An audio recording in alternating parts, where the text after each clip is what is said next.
Hello folks, hope you're doing well. Welcome back to another One Piece review. This time we're covering Manga chapter 1161. Boy oh boy, Oda continues to piece together the remaining pieces of the puzzle that is God Valley. As far as adding more context, that's the thing I'm looking forward to more than anything. And in this chapter, Oda decides to wrap up one of the major plot points, which I'm kind of glad that he did that right away, which I'll get into why that is. Plus, a couple of plot points in this chapter that kind of threw me for a loop as far as like revealing one of the Holy Knights, because I completely jumped the gun. I'm not afraid to admit that, and I'll explain why I jumped the gun and why I think this is Oda geniusly playing with our expectations. Speaking of playing with our expectations, another reveal about the mother of Teach gets revealed. I'll get into that, which is not as surprising, and I think anybody with a brain could have figured out what was going on here as far as Oda and the way he left us on a cliffhanger thinking who this character might be connected to. No, we were just overthinking this. I'll get into that, but let's get into this chapter. We start off with a colour spread, which honestly is colour spread of the year. I don't give a shit what anybody says. This colour spread was creative. Not only was it creative as fuck, but it contains so many Easter eggs, which I'm sure a lot of people with their magnifying glasses that want to be the Sherlock Holmes of the One Piece community are going to be jizzing over this. So we got the Straw Hats. It looks like they're at a carnival because they're trying to win. You get a machine you would see at a carnival where you get plushies if you win. Here we got the Straw Hats, and the Straw Hats in particular I find the most curious out the bunch is number one, Nami, Luffy, and Robin. You've got Frankie, who looks like he's doesn't have enough change. Then you got Nami and Luffy, who clearly have won plushies that resemble characters that are important and very close to them. Case in point, a lot of characters are important to Nami. You got Vivi, Nojiko, Bellamere, you get it. In Luffy's case, you got Shanks, Ace, Sabo, Makino, Dandan, and Garp. But I find it incredibly funny and messed up, honestly. You got Boa Hancock being dropped. I don't know if that's being dropped by Luffy, but I just noticed that was one thing that stood out. One of the plushies stood out. Carrot and Boa Hancock looked like they were falling or being dropped.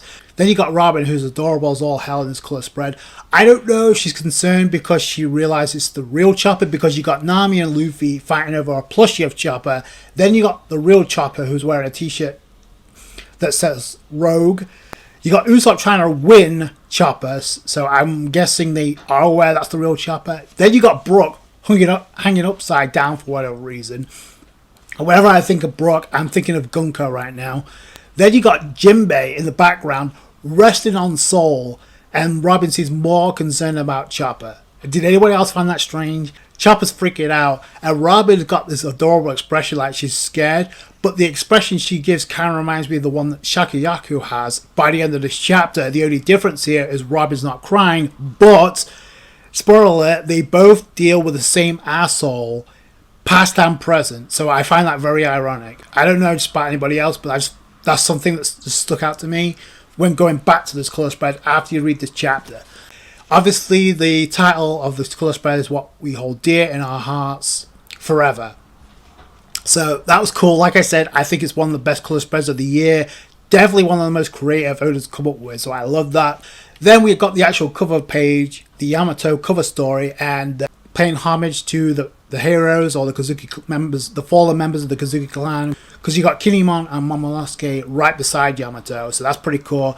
I don't know what's going to happen with the conclusion. Like I said, I kind of want to see a resolution as far as like Ulti and Page 1 kind of like redeem themselves from a character standpoint and say, hey, we apologize for what we did because now we're following with Yamato. I don't know what's going to happen with the Yamato. Like I said, I don't want to repeat myself, but unless something else happens with someone invading Wano, this cover story is set to end pretty soon. Not to be a downer, but it's looking more and more like we will not see the Straw Hats again until 2026. I think that's fair to say, considering where we're at. Not to say that I have a problem with that, but I definitely see people like see it from both sides. Like, on the one hand, it's cool, we are getting this backstory now. The second time, it's bad timing because we also want to see what's going on with the Straw Hats right now, especially when one of those key figures we want to see is Robin. That's just my opinion. Let me know what you guys think down below. We start off the chapter, obviously, with God Valley, with the monster trio of this era, Roger, Garp, and Zebek. And they're all thinking, they're priorities right now are pretty much where did that person go? In Roger's case, where did Shakky? Is she alright? Zabek, he's like, where it's Eris and Teach. So now we have a name for the mother, which I'll get into later. But so that's Zabek's priorities. Then we got Garp, who say, where did Roger go? So he's all about Roger. He doesn't give a shit about anybody else. Then you got the son of Garp, Muggy the Dragon, on the run, trying to get Shamrock and Shanks free. And I knew this was going to happen because we knew that the twins got separated. But we get one of the Holy Knights, Saint Maffey, part of the Satchel's family. One of the Gods Knight that was introduced in the previous chapter. I'll get into that shortly. But she's caught on to Dragon and immediately attacks Dragon. Dragon isn't able to dodge. Now, one of the theories coming out of this God Valley incident is Dragon's going to attain his Devil Fruit here. He may end up finding the Devil Fruit. I don't know if it's going to be here. But clearly, he doesn't have one, nor does he have Observation Hockey, because this Holy... Then again, this Saint Maffey is a Holy Knight, so that's not to be underestimated. So she strikes Dragon, and because of this is where the twins get separated, because one gets snatched up by Saint Maffey, the other falls to the ground, that being Shanks. So now you can see where this is going. And I thought it was going to be Garland that did this, but I didn't think it was Saint Maffey. Now, in the previous chapter, and this is what I said about Oda playing with our expectations as far as one of the Holy Knights, and him revealing who this Holy Knight was, because I'm not the only one. I know I'm not the only one that thought this. When we saw this Holy Knight, we thought of Saint Killingham. And don't lie to me, because you see the teeth here, this era.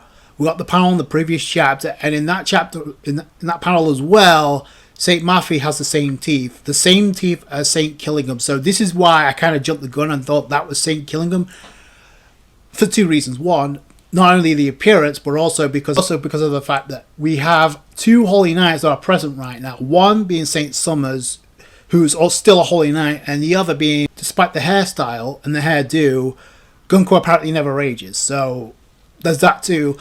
But yeah, I completely jumped the gun. I'm not afraid to admit that, and that's a couple of reasons why. But I love that Oda played with our expectations, because this isn't Saint Killingham at all. But I'm willing to bet my house that this Saint Maffey is related to Saint Killingham, because not only the teeth, but also the appearance resembles that. I know I'm not the only one. There may be 1% out of the 99% that actually guessed this right. But you can see why. And you can see why Oda gave us a name drop here, similar to how he did with Teacher's mother in this chapter.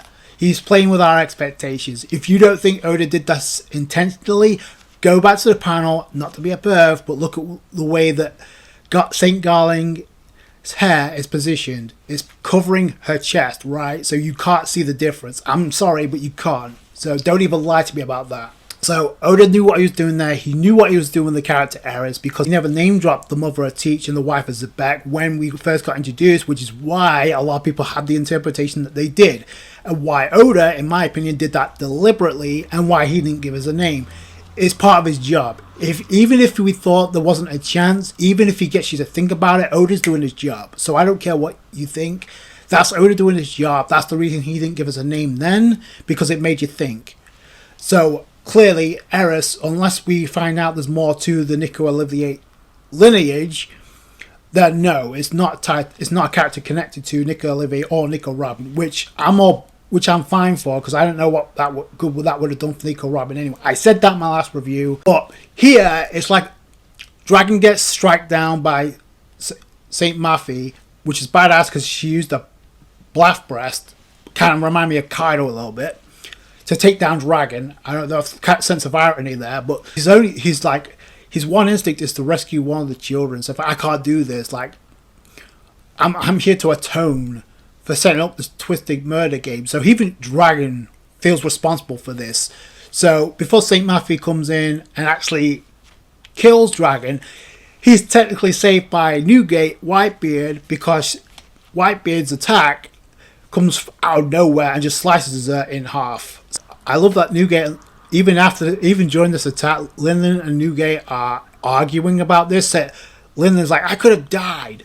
Then you got Dragon, it's like literally seeing them pass through. Like, whoa, what the So even at this stage, like, Dragon is completely outmatched by the Rocks. So that should give you a pretty good indicator. Then Kaido comes into the picture and said, hey, this isn't what we agreed on, so I'm guessing Lily was going to try to take the devil fruit for herself.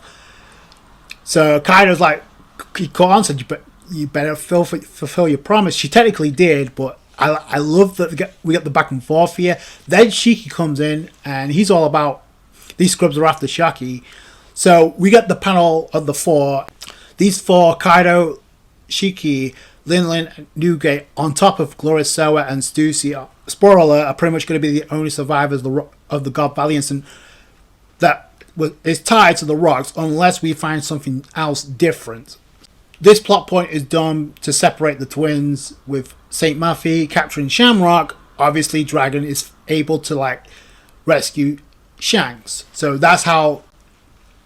And did anybody else notice that he had a bump on his head? So I don't know if that's good. Just keep that in mind, because I wouldn't be surprised if Oda's going for a memory loss type of deal here. Here comes Dragon's papa, Garp, who hockeys up after seeing Big Fish from the Rocks Pirates, because he literally says this is a big catch. He comes in and just, I don't know if he uses Galaxy Impact, it kind of looks like it, but he's like trying to nail Kaido, Newgate, Shakky, and Lin.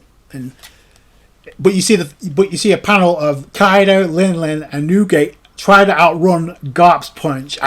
Who would ever thought that? But that just goes to show you how monstrous Prime Garp is here.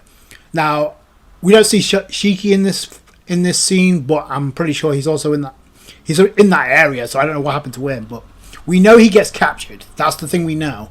We know he gets captured. We know he goes to Impel Down, but we know he survives. So that's more to my point. We know who survives as far as the Rocks Pirates go.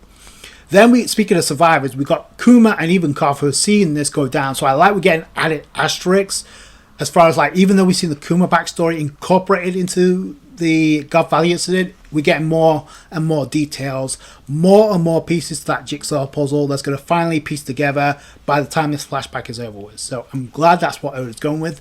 And I think it's important to note here, St. Matthew, despite being attacked by Newgate, is still alive with Shamrock in hand.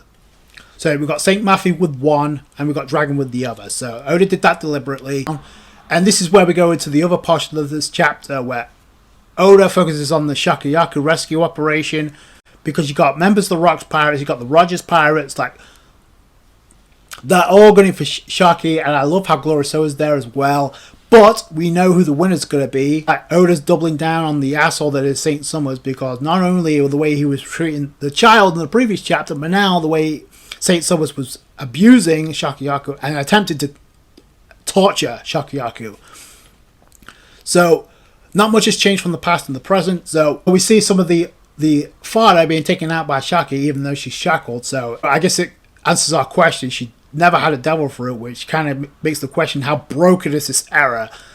I'll get into that because I know why Oda's doing this flashback here. But then Shakky says something that gets on Saint Summers' gears, and then he actually slaps Shakayaku. Shakky wasn't putting up with that, so she actually got a kick in on Saint Summers, but Saint Summers was able to grab the leg, and he actually used the thorn mace that he tried to use on Robin here in the present. And this is why I said about the colour spread. Shakky gets nailed with this mace. All this effort just to rescue you. Maybe I should just go ahead and torture you and kill you, but that pretty much, like, it's like playing with fate there, because he's wasting time when we all know what's going to happen. So, but I love, while this is going on, you got like a Roger and Newgate clash. I thought that's kind of cool. I don't know if this is the first time they clashed in this time period, but I thought it was cool that Oda highlighted this here. Shakky thinks he's going to be the one to rescue Shakky. Rayleigh says, hold my beer, but I'll get to that in a second. Saint Summers is about to, like, torture her, and he's about to nail her. The Silver Knight comes in. Rayleigh steps in and just nails Saint Summers with the Transcend Higan Crescent. So I love that. He sends it through the wall. I'll get to that in a second. But obviously, this was never in question. Rayleigh is the one that saved Shakky. Was anybody else expected anybody else to save Shakky at this point? No. So yeah, Shakayaku, despite how badass she was at this era, finally starts tearing up, because there's a lot you can take from, there's a lot of interpretation you could take from this scene, but obviously there's a lot of regret. Rayleigh saw the message. Rayleigh's like, I'm here for you. And you got Shakky's like, you're late. And Rayleigh's like, I'm sorry for letting this come to this. And Shakky finally admits like she was scared. So even putting up a brave face for all of this, she admits she was scared. So I like that. Meanwhile, in the background, you got Roger and you got Scopper looking in. They're jealous, but they're happy for Rayleigh. So I guess they're going to have to concede, like, Rayleigh is in her heart now, so they're just going to have to accept that. I don't think they're losing out either, so. But that's how Oda decides to end the chapter. Two things that I like about this scene. Number one is the fact that Oda decided to wrap this up, because it's one of the major plot points that kind of like takes the tension away, because we know Shakky is the one that survived. We know she survives this, considering what we get in the present. So I'm glad that Oda decided to get that out of the way. You can make the argument, though, a lot of things in this flashback are going to be considered like predictable, considering what we know in the present. Like, for instance, like the Holy Knights, we know 3 out of the 9 Holy Knights. Like, I don't know if Oda's still going for that plot point as far as like the 9 silhouettes when we first saw the Holy Knights. That could be the case here. So we see 3 of the Holy Knights in this era. We know they're going to survive. Like Saint Summers, despite the attack, we know he survived. That's why Oda had him like sent sailing through the wall. Again, I was going to ask the question, during this era, was the Holy Knights immortal? It turns out, yes, they were, because St. Matthew took an attack from Newgate, sliced in half, and then we see her again, perfectly fine. So Oda decided to make an interesting choice by having Rayleigh St. Summers flying through the wall. I'm glad that he did that, because St. Summers deserved to get an ass kicking. He deserves it in the past and he deserves it in the present. But he sent him crashing through the wall. So I'm guessing either 2 things are going to happen here. Either this fight's not over, which I'll be on board with, because this would give Rayleigh more spotlight. Number 2, St. Garland could also show up as well, because we don't know where we didn't see him at all in this chapter. So there's that looming over. I don't think this is over, but we know Shakky's going to survive. So like I said, if Oda gets this plot point out of the way now, then things become a little bit more unpredictable. Outside of Kuma and Ivankov and Dragon, like, we don't really know what's going to go down outside of the main cast that are a part of this God Valley incident. The second reason I like this, I knew that I said it word for word, Rayleigh was going to be the one to save Shakky. That wasn't a shock. I like this because it adds a more emotional element to this and to their dynamic, because we haven't seen that in the present. So we're seeing it now, and I'm glad that Oda's given it here, because the emotion is not just coming out from Shakky, it's coming from Rayleigh. Because I don't know if you noticed, when Rayleigh's like, I'm sorry for letting it come to this, Rayleigh was tearing up as well. So this is one of the reasons why I pitched. I was totally on board with Rayleigh being the one to free Shakky. As predictable as it might have been, I'm glad they added that here, because it gives more emotional element to both of these characters, who, let's be real, following this, they're probably not going to have much of a moment going forward. So Oda's giving it here. The other reason Oda's giving this flashback outside of, like, when else is he going to tie in the God Valley incident into the past with another hugely historical arc such as Elbaf. The other reason he's doing this is to hype up the previous generation in order for it to mean something when the current generation surpasses them, if they haven't already. So that's the second reason why Oda's doing this. Which is why I said I'm not just saying this is just a coincidence just for the hell of it. Like, there's a reason why Shakky was incorporated and it's being hyped up. So, but with this, it's going to be, I feel like Elbaf, by the end of this, is going to surpass all expectations. So my final point is, if the Holy Knights get replaced due to old age, or did something else happen to these Holy Knights? So we're going to have to wait and see, because like I said, in the present, it's made pretty clear that the Holy Knights are immortal. So is that meant for all the Holy Knights, or is it just some? So that's another piece of the puzzle that I'm intrigued to find out when Oda decides to piece that in. But like I said, with these pieces being put together for the puzzle that is God Valley, like, it's going to be added context, which is the best thing I'm most curious about right now. So now we can move on with the less predictable elements of God Valley going forward. Like I said, We know who survives, it's just getting the added context now. Like I said in a previous review, if you're excited because of the action, then the anime is going to go above and beyond. They're going to make it even bigger than what Oda's doing here. Just let's be real here. So this is not going to be about the action. It's going to be about the lore, and it's going to be the added context that we've been waiting for how many years. So we're getting it here. But boy, oh boy, I'll tell you, he played with my expectations as far as that Saint Murphy and who I thought that was. But it looks like there may be a connection anyway. So those are my thoughts. Please tell me yours in the comments below. If you enjoyed this video, you guys know what to do. Hit that thumbs up. I'll catch you on the next one. Thanks, guys. Bye.